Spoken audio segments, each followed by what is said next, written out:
Демек пайгамбарыбыз айтып өткен, момун дейт бир мындай идиш сыяктуу экен.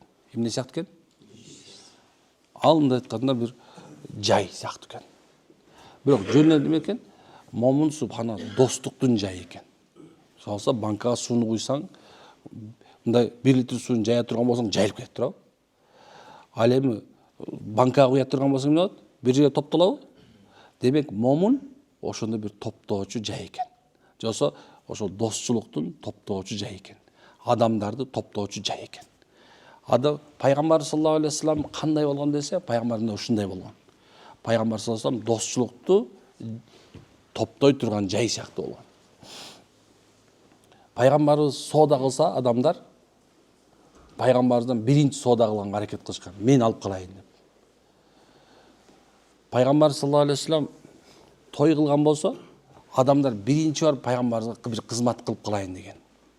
Карасаң, эми пайгамбар саллаллаху алейхи вассалам адамдар менен сүйлөшүп аткан болсо, элдин баары эмне деп атканын угуп калайын деп турган да.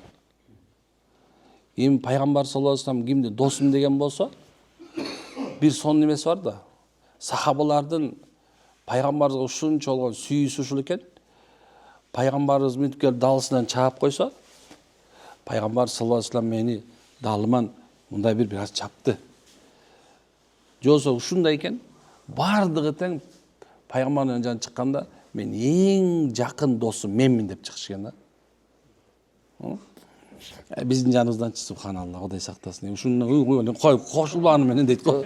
Кой анан кой. Анын зыяны болсун. Кой анан жоңго. Биздин жаныбызга адамдар катыныбызды отургузу келбейт, азырчы зыян болуп калышы мүмкүн депчи. Билесиз эмне үчүн? Анткенсе бунун экинчи бар да. Анткенсе биздин мамилелерибиздин бардыгы тең бир нерсеге куралган. Бир нерсеге байланган. Биз бир нерсе күтөбүз. Бирок пайгамбарыбыз эч нерсе күткөн эмес. Чүнкү демек ушундай болгула дейт.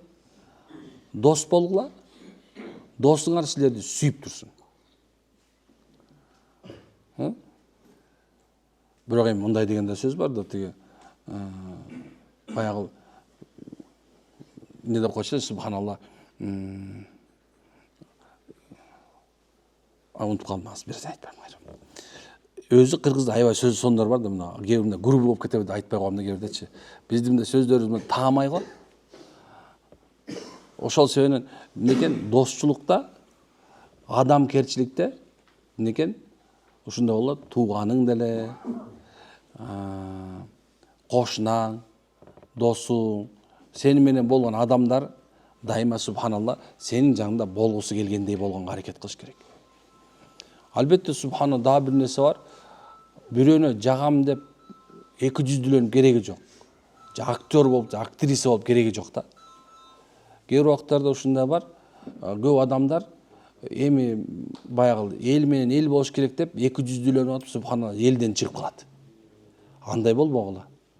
Силер менен субхан жакшы мамиле кылган адамдар менен дайыма жакшы мамиледе болгула. Кээ бирлер бар да, ислам дининде о дайыма жакшы болуш керек дегендер бар. Дайыма жакшы болуш туура, мен дайыма жакшылыкка чакырам. Бирок кээ бир нерсе мындай реалдуу нерселер бар. Ошол убакта субханалла сен ошондон бет бурсаң, аны менен сүйлөшпөй койсоң, анын жанында турбай койсоң, субханалла күнөө болбойт. Тескерисинче сооп болот.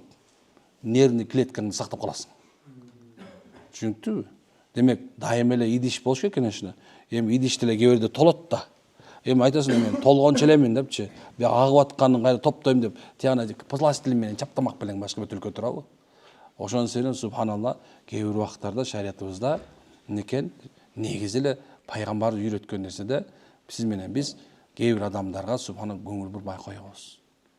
Керек болсо бир адамдын жанынан бир адам үзүлүп кеткен болсо, сени менен жашоону каалабаса, сени менен достошууну каалабаса, сени менен тууган болушту каалабаса, сенен алыстап аткан болсо, демек машалла биз муну Алланын жакшылыгы деп билип кое беребиз. Ага кайгырып, эмне үчүн ушинтип койду деп башыңды жерге тыгып, аны менен субханалла жашоом болбой калабы деп өзүңдү өзүң нервиңди жеп, жашооңду бузбайбыз биз. Анткенсе бул жерде эмне бар экен? Бул жерде субханалла Алланын рахматы бар. Ушундай. Мейли. Ал эми дейт, достук мамиле кылбаган жана дос болбогон адамда эч кандай жакшылык жок дептир. Демек, адам менен адам боло албаган, бир дос күтө албасаң, субхана бирөө менен отуруп сүйлөшүп, мындай айтканда бир кез-кезде болсо чер жаза албасаң, субханалла, жалгыз жүргөнүң сен үчүн бул мындай айтканда жалгыз жүрүү өлүм сыяктуу. Эмне үчүн шариятта жалгыз жүргөндү жактырбайт? Анткени жалгыз жүргөн адам шайтан бар. Пайгамбар саллаллаху алейхи вассалам бирөө, экөө, үчөө деп айтат. Бир жалгыз жүргөндөн экөө жакшы дейт да. Үчөө болсо бул жамаат деген. Бирөө жүрсө жанында жолу шайтан, эки жүрсө үчүнчүсү шайтан, ал эми үчөө боло турган болсо эмне экен? Бул жамаат экен. Ал эми жамаатка эч качан субхана шайтан кошо албайт. Ошол себебинен сиз менен биз бул дүйнөдө субханалла бир аз болсо дагы өзүгө жан шерик болгон, бир аз болсо жан дүйнөнү кез-кезде жыргатып тура турган мындай бир аз бир жакшы идеясы бар, сен менен жакшы болгон адам менен улуу болсун, күчү болсун, ошонун жанында жүрүп бир аз болсо субхана достук куруш керек. Дин бул адамгерчилик. Дин бул сыйкорлук. Дин бул баарлашуу. Дин бул илим. Дин бул билим. Дин бул кадыр барк. Дин бул өсүү. Дин бул өнүгүү. Дин бул адамдык сапатка алып келүү. Дин деген адамдардын бир отосо сүйүү. Дин деген бул жашоонун маңызы. А динсиздик бул акмакчылык жана наданчылык, башка нерсе эмес. Түшүндүкпү?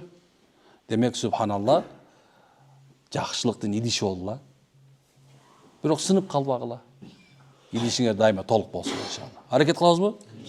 Оминан да болду. Субханакалла хамдашан тастагфиру ва Кудайым баарыбызга ырайым берсин. Ошо да